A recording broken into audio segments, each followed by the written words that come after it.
Hello दोस्तों, आपका फिर से स्वागत है। अमेरिका पर हुए बड़े आतंकवादी हमले के कुछ दिन बाद अफगानिस्तान के रेगिस्तान में कुछ अमेरिकी सोल्जर्स ने अजीब चीज महसूस की। उन्हें लगा कि शायद ओसामा बिन लादेन के पास न्यूक्लियर हथियार हैं, जिन्हें छुपाने के लिए उसने सुरंग बनाई। जब वे वहां पहुंचे तो उन्होंने कुछ ऐसा देखा जिसे इतिहास में शायद ही कभी देखा गया हो। नवंबर 2001 का महीना था और दुनिया भर में अमेरिका पर हुए हमलों की चर्चा थी। इसी दौरान अफगानिस्तान में अमेरिकी कैंप के कुछ सोल्जर्स को नया मिशन मिला, अबार नामक व्यक्ति को ढूंढना। गांव वाले उसे बहुत मानते थे और उसे गुरु भी समझते थे। टीम का लीडर हैमर मानता था कि अगर वह अबार पकड़ लिया गया तो यह उनके लिए बहुत बड़ी सफलता होगी। वे अब्बार के घर पहुंचे, लेकिन पता चला कि वह 2 महीने पहले ही चला गया था। किसी पहाड़ पर होने की संभावना थी, जहां तक पहुंचना आसान नहीं था। बूढ़े शख्स ने उन्हें चेतावनी दी कि वह जगह बेहद खतरनाक है। जिसने भी वहां कदम रखा वह कभी वापस नहीं लौटा। रात भर वे गांव में रुके और अब्रार के बड़े बेटे से मिले। वह उनके साथ चलने को तैयार था, लेकिन इसके लिए कुछ पैसे चाहिए थे। अमेरिकी सोल्जर्स ने उसे भुगतान किया ताकि उनका समय बचे। हाकिम की मां ने उसे जाने से रोका, पर उसने उनकी बात नहीं मानी और कहा कि यह करके वह पैसे कमाकर अपने परिवार की मदद करेगा। अफगानिस्तान का रेगिस्तान एक जिंदा कब्रिस्तान माना जाता है। यहाँ के अतीत और वर्तमान की ताकतें इस जगह को किसी भी बाहरी शक्ति के लिए खतरनाक बनाती हैं। सोल्जर्स पहाड़ की ओर बढ़े, लेकिन वहां एक अजनबी दिखाई दिया। उन्होंने कार रोकी और ध्यान से आगे बढ़ा। उन्हें पता चला कि रास्ते में माइनें बिछी हुई हैं, इसलिए कदम संभाल कर चलना होगा। एक मोड़ पर अचानक गोलियों की बौछार होने लगी।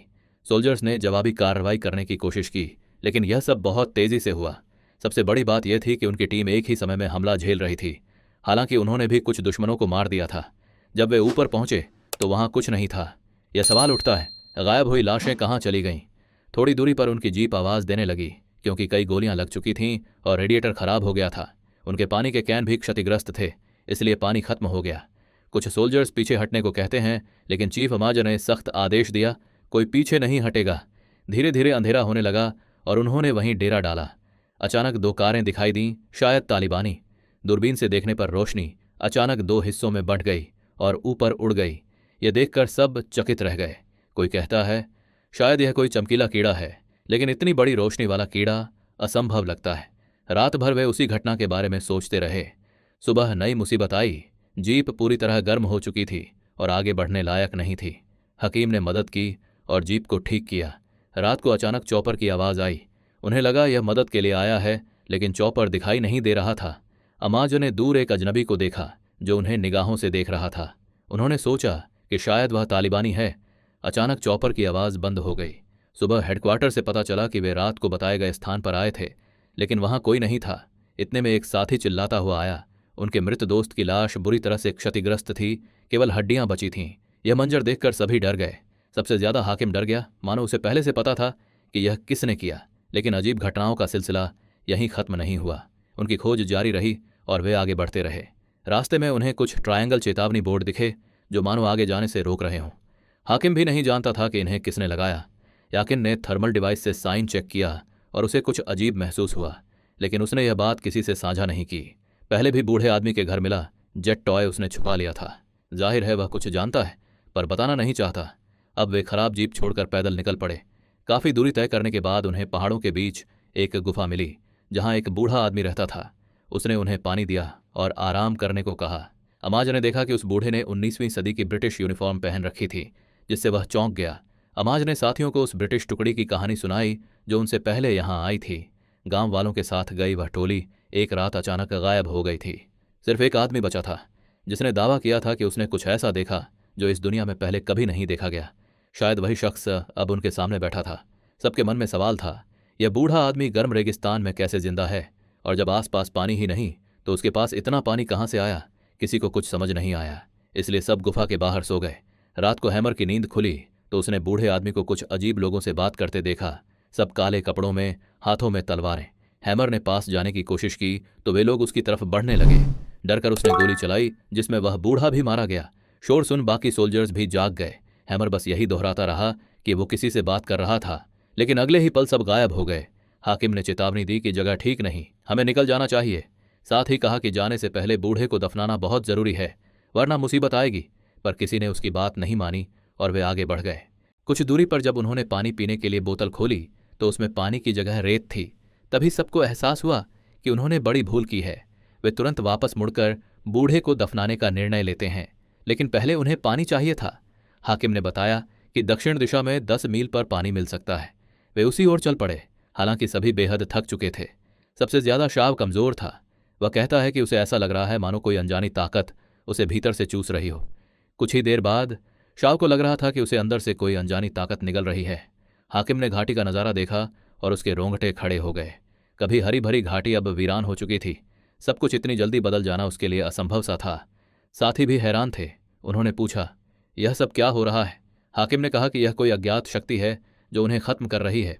शायद उन्होंने कोई बड़ी गलती कर दी है। इतना कहकर वह घाटी के नीचे कूद गया। सभी का होश उड़ गया।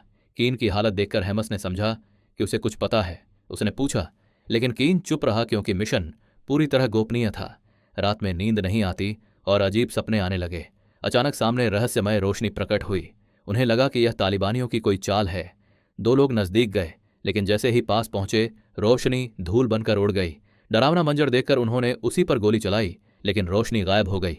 अगले दिन हैमर ने थर्मल डिवाइस से घाटी रिकॉर्ड किया। देखा कि वही ट्रायंगल साइन बोर्ड है और काले कपड़ों वाला इंसान वहां से उड़ गया। उसने यह कैमरे में रिकॉर्ड कर लिया और हैमर को दिखाया। अब उसने तय कर लिया कि सब कुछ बताना जरूरी है। हॉकिन ने बताया कि साल 2000 में अमेरिकी मुजाहिदीन से लड़ते समय रेगिस्तान में कई खतरनाक साइन बोर्ड देखे गए थे।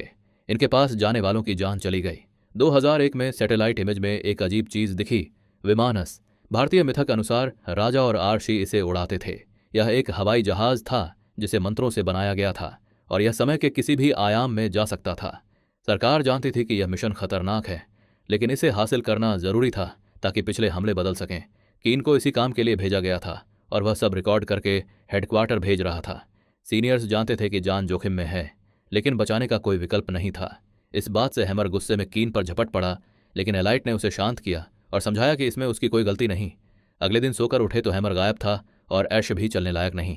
एलाइट ने उसे अपने कंधे पर उठाकर आगे ले जाया। एलाइट ने शान को अपने कंधे पर उठाकर आगे ले जाया। फिर वे लोग उस पहाड़ दुष्टन पर पहुंचे जिसकी चेतावनी बूढ़े शख्स ने दी थी। वही जगह थी जहां पहले ब्रिटिश सैनिक आए थे। अचानक वहां सब कुछ गायब हो गया। सिर्फ सैकड़ों कंकाल बचे जो खतरे का सबूत थे।